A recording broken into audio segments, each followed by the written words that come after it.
Good morning. This is Sunday morning, April 30th, 2017. Ben Middleton here with Middleton, REI, Florida. Coming to you almost live from Clearwater Harbor in beautiful downtown Clearwater, Florida. If you look behind me, you'll see the boats right there, and that's the harbor. That's the causeway. You walk across that causeway or drive across either one, and you're automatically in Clearwater Beach. Voted one of America's best beaches and favorite vacation spots year-round, Clearwater Beach, Florida. What I want to talk to you about this morning, though, are the legal aspects of doing lease options. I'm going to start off first with giving pretty much what is a legal definition of what lease options are. And anyway, a lease option in residential real estate, or even commercial for that matter, is where you lease the property, you sign a formal lease agreement for a certain specified amount of time, at the end of which you have the option to buy that property. Now, you're not, an option means you have the option to buy the property. You're not obligated to buy the property, but if you decide to buy the property, the seller is obligated to sell by contract. It's just like doing if you lease a brand new car and at the end of the lease they want a balloon payment, well, you need to make that balloon payment or trade it in for another car or go on down another lot and buy another car. It's the same thing with lease options in real estate. Now, several things I wanted to mention to you this morning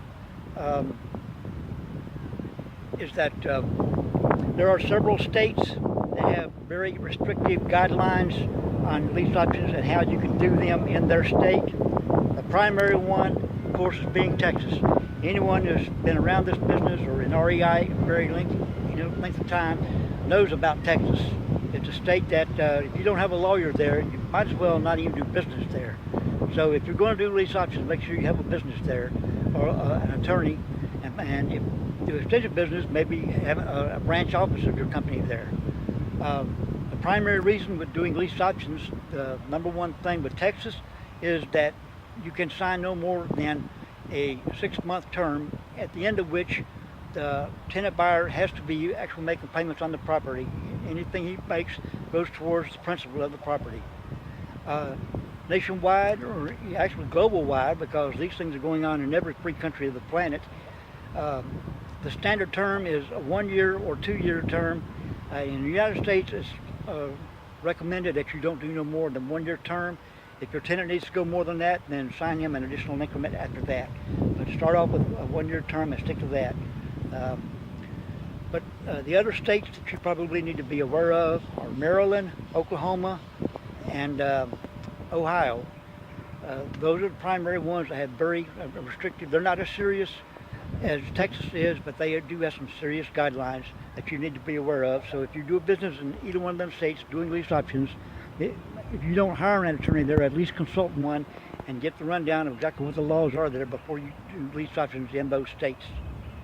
There's something else I want to mention to you, and it's kind of slipped my mind a second. It'll come back to me in a minute. Meanwhile, I would like to say that lease options are not just restricted to single-family homes.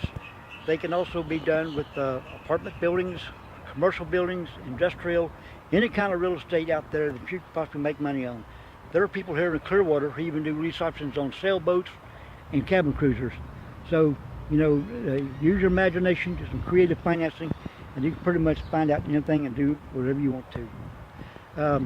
That's pretty much all I've got right now. That other thought will come back to me a little bit, and I'll amend the video. Meanwhile, y'all have a good day. I'll see you on the next one. Okay, folks, here is that addendum I promised you earlier. Right now I'm sitting in my home office, and it just occurred to me, well, it came back to me. The point is that when you're doing lease options, sometimes the question will pop up, well, if you're selling someone else's house, don't you need to have a realtor's license or a broker's license for that? And the answer is absolutely not. And here's why. Number one, we are not selling the house. We are selling an option to buy the house.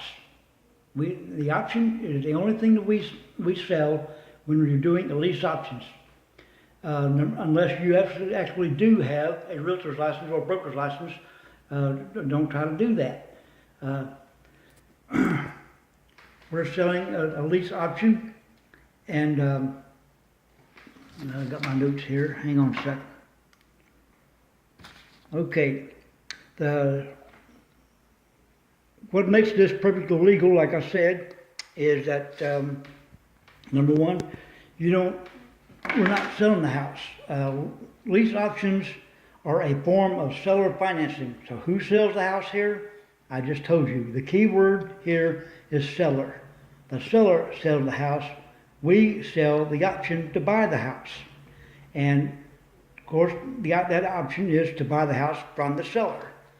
So I hope that clears up question for anyone that might want to say something about this later. If someone ever asks you, now you have the answer. And the ball is in your court. This is perfectly legal in all 50 states, including the 4 states I mentioned earlier: Texas, Maryland, Oklahoma, and Ohio. So with that being said, I'm going to put this video together, get it online. I hope y'all get something out of it. Have a good one.